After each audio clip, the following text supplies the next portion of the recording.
पिंपळगाव बसवंत तालुका निफाड येथे आज सकाळी मोठी खळबळ उडाली।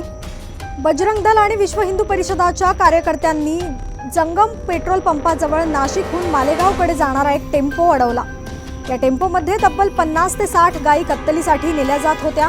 गौरक्षक आणि हिंदू संघटनांच्या कार्यकर्त्यांनी सर्व गायींना जीवनदान दिले। या घटनेच्या निषेधार्थ राष्ट्रीय महामार्ग 2 तास ठप्प ठेवण्यात आला। पोलिसांनी अखेर गोरक्षकांच्या मागणीनुसार संबंधित टेम्पो ताब्यात घेत गायींना पांजरपोळमध्ये रवाना करण्याची कारवाई सुरू केली आणि महामार्ग पुन्हा खुला केला।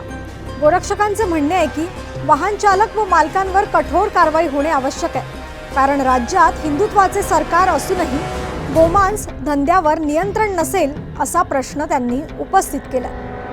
जी काही गोरक्षकांनी ही जी काही गायींची गाडी पकडली, अखंड हिंदुस्थानाची अस्मिता आमची गोमाता आहे आणि ज्या गोमातेची हत्या करण्यासाठी कत्तलखान्यामध्ये नेण्यासाठी आज जर आपण तुम्ही ते दृश्य जर बघितलं असेल तर या 60 गायी अक्षरशः त्यांच्या माना गळफासासारख्या वरती बांधून या ठिकाणी घेऊन जात आहे आणि याला पोलीस प्रशासन सहकार्य करतं। याचा खऱ्या अर्थाने निंदनीय ही गोष्ट आहे।